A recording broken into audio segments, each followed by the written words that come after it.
channel. So we are just getting ready to make some keto rolls. I'm talking hamburger rolls, dinner rolls, hot dog rolls, hoagie rolls.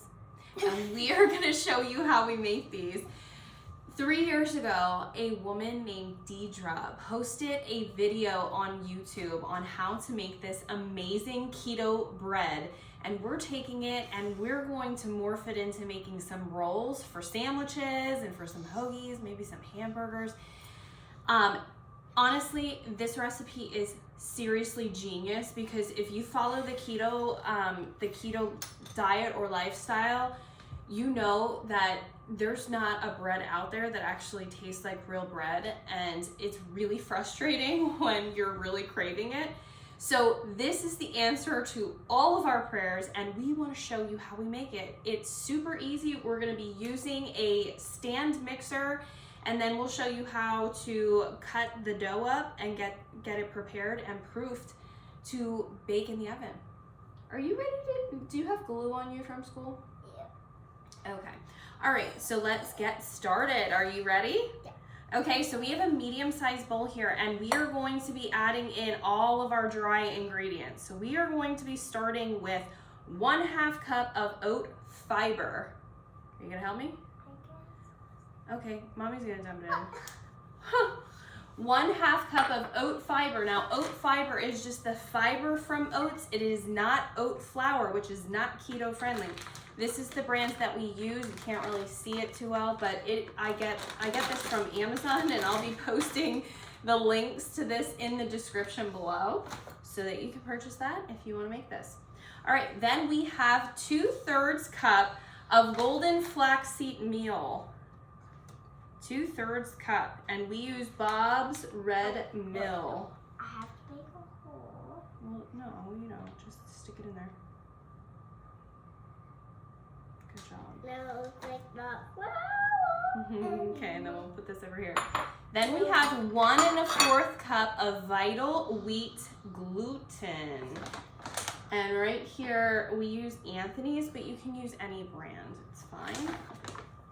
Okay, so, whoops. So that is just the gluten from wheat. Are you okay? Yeah. Okay. Guys, I was not sleeping. Okay.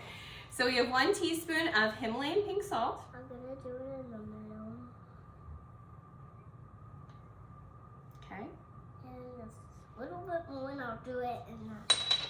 4 tablespoons of powdered sugar substitute. We are using monk fruit, but you can use any type of artificial sweetener that you like. Then we have 1/2 teaspoon of xanthan gum. This is going to help to bind our bread together. And you want to make sure that you sprinkle it across the top very evenly. No, not with your fingers. Just sprinkle it. No. Okay. Sprinkle it. Okay, because this has a tendency to clump up. So you want to make sure that you're getting that well distributed into your ingredients. Okay, so that's our dry ingredients. We're going to give it a little whisk. So you do that, and Mommy's going to get some water. Okay, guys. What? We just have to get the white mixed with all the ingredients. See? A big chunks of white.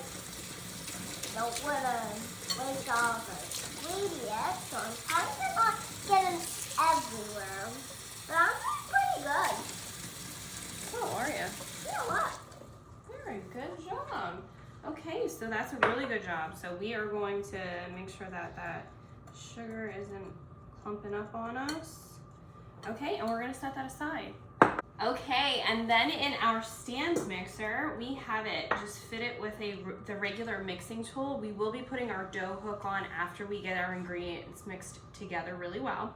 But we are going to add in our wet ingredients. So we have 1 cup of hot water. You want your water to be, can you do it? Yeah, no. I would. I can't bring it, I can't really, all right, maybe a little. Very good. Okay, so you want your water to be between like 105 and 115 degrees Fahrenheit. You don't want it too hot because then it will it will kill your yeast. Okay, then we are going to be adding in our yeast. We have 1 tablespoon of rapid rise instant yeast, okay? And we want to get that in. Do you want to dump that in?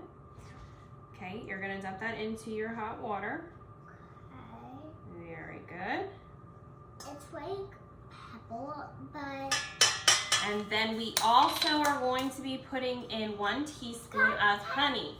Now don't panic, because I do know when you're on the keto diet, you cannot have honey because of the sugar in it.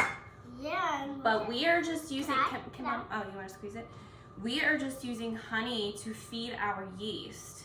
So our yeast is going to eat all of this honey on us, and that's what it's going to use to make our dough rise. Isn't that cool? Okay, very good. We're gonna dump that guy in there. You hold it and let it dump in there. And mommy's gonna get a spatula. Got my spatula. Good. Okay, so we're gonna mix that together. Now, at this point in time, you're gonna start to see your yeast in the water is going to start to bubble. Okay, go ahead and mix it together. You wanna make sure that your honey is getting mixed really well into your yeast and water. Okay, let mommy do it real quick, because you got a little clumping happening here.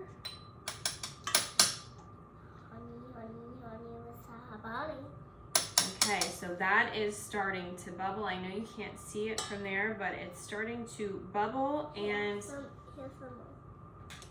Okay, thank you. Okay, and then we are going to add in our 2 eggs. Now they've been slightly beaten and they are at room temperature. You want to make sure your eggs are at room temperature. Okay, and we also are going to mix that in. And then we're going to add in 2 tablespoons, no wait, sweetie, 2 tablespoons of softened salted butter. Okay? Then we're gonna take our dry ingredients and we are gonna get them dumped into our bowl here. Okay? And you are just going to be turning this on to about 4. Oh, I'm sorry.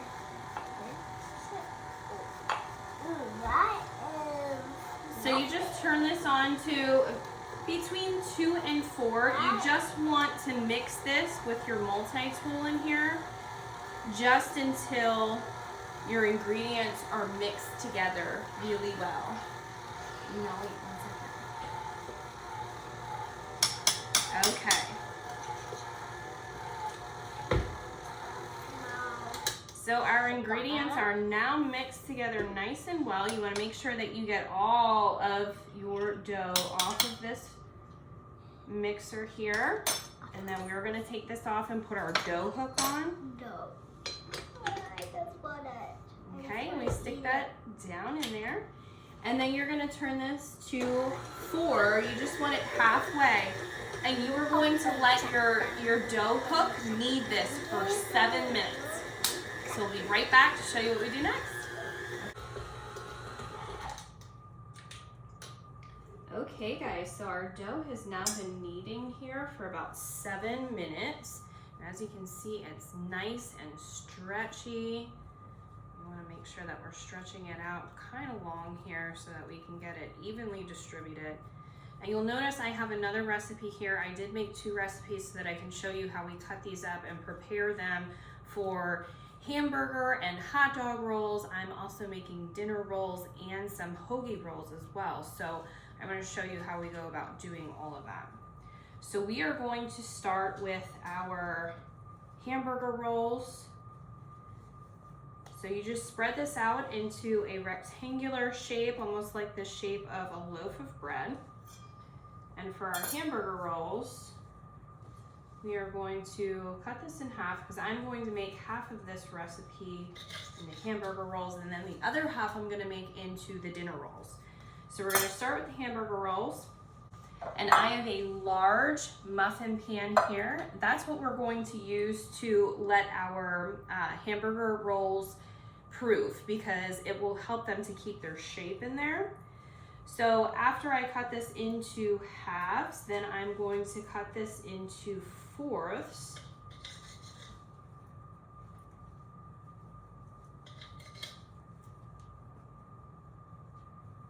And you just want to make sure that you have about an even amount of dough, and you're just going to work this into a ball.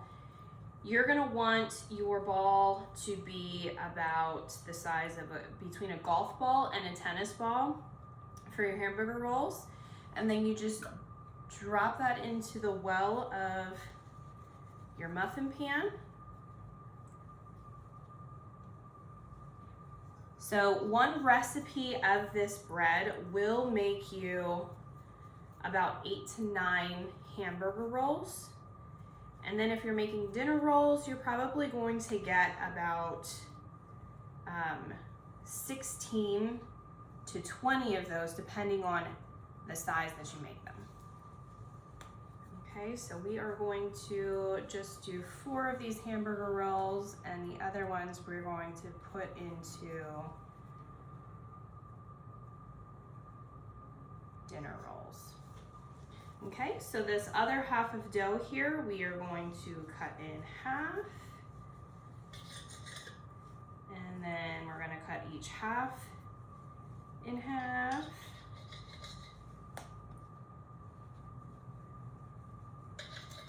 And then we're gonna cut each of these in half again.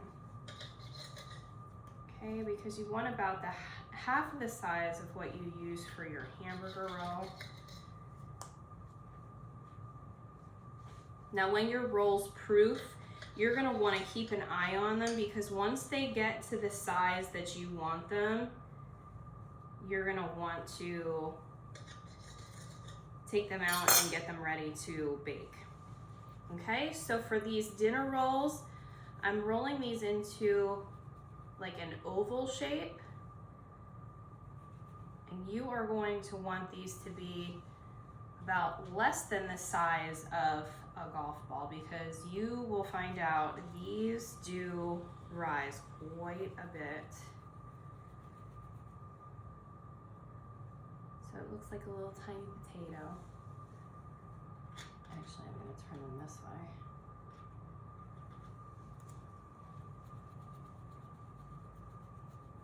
And I can feel that these are not all the same size, but that's okay. They're not going to be perfect. Okay, and just keep in mind, your dough is going to want to have a tendency to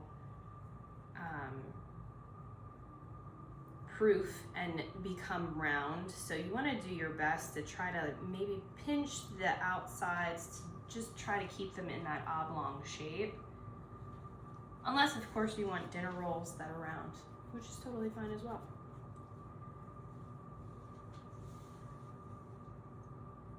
Now you want to let enough space in between these, each of these, so that your rolls have enough space to rise and proof. Okay. All right, so then we are going to do our hoagie rolls and our hot dog rolls. Okay, so we are going to, again, cut this in half. And then I'm going to actually use this one. I'm going to cut this into thirds to make our hoagie rolls. Now again, portion size is completely up to you, and how big you want your rolls to be. I'm going to do about that size for these hoagie rolls, and we're just going to get this down on our tray here. So we're just going to stretch this out a bit. And I'm not actually going to shape these edges that I cut, because that's actually going to help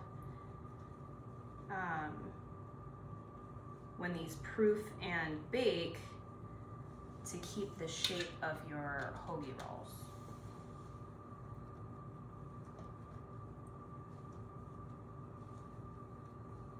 So now the best way that I have found to proof bread dough is by turning your oven on to preheat at any temperature, and you just leave it on for 2 minutes so that it takes the chill off of it, and turn it off.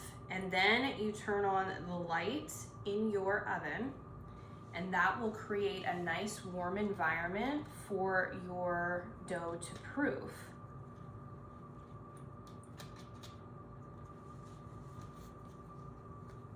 Okay, so now we're going to do our hot dog rolls. Now I am going to cut this into, let's see,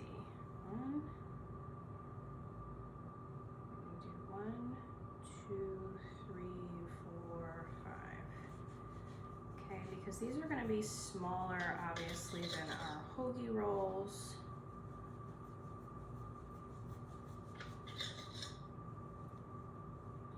And again, after you do this a couple of times, you're going to get the hang of how big you want each of these to be. I'm used to doing one full recipe for just one type of roll, so this is the first time I'm kind of mixing it up a bit. So we'll see how we do here.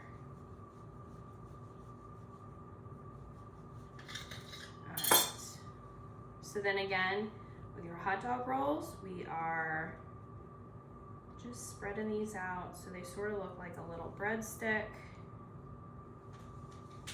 I'll stick one of those on here so we have some space.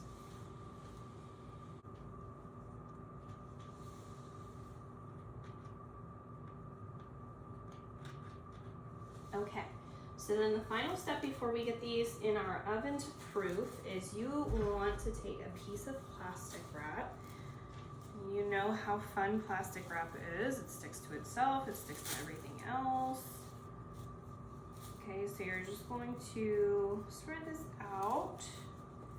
And then we have some non-stick spray, and you want to make sure that you coat that really, really well with the non-stick spray, and then we are going to gently rest this on top of our dough. Now you do not want to completely enclose this, you just want it to rest gently on top of this, because as your dough proofs and it rises, you don't want to hinder that process with your plastic wrap. Okay, so we are going to do this for all of these. I'll show you how we do this quickly. Again, we are just setting it on the top. We are not securing it around the edges. You want to give it enough space so that it can rise and lift our plastic wrap. Okay, so we are now going to get these in the oven to proof. And as I said, you only want to preheat your oven for 2 minutes and then turn it off and keep the light on. You just want to create a nice warm environment for your rolls so that they can rise. So we are going to be proofing these from anywhere from an hour to 2 hours. Keep an eye on them. Once they reach the size that you prefer, then you're going to take them out and get them baking. So before I bake these, I will be back to show you what they look like after they have completely risen. Okay guys, so our rolls have now been proofing in the oven for 2 hours, and I am going to show you what they look like. So these right here are our hamburger rolls, and what we're going to do is we're just going to very, very carefully take these out of this muffin pan and get them on a baking pan.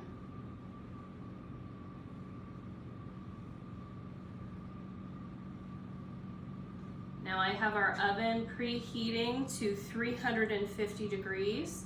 We are going to bake all of our rolls for 20 to 25 minutes.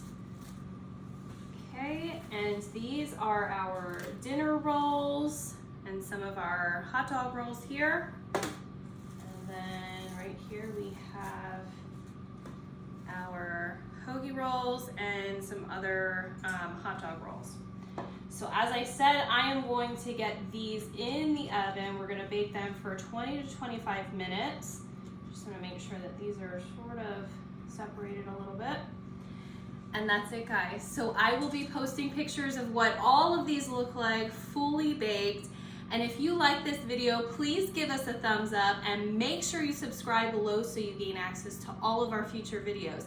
I will also be posting the original video from Diedre's kitchen so you can check that out because that is where this recipe first began. Guys, thanks so much and have a great night.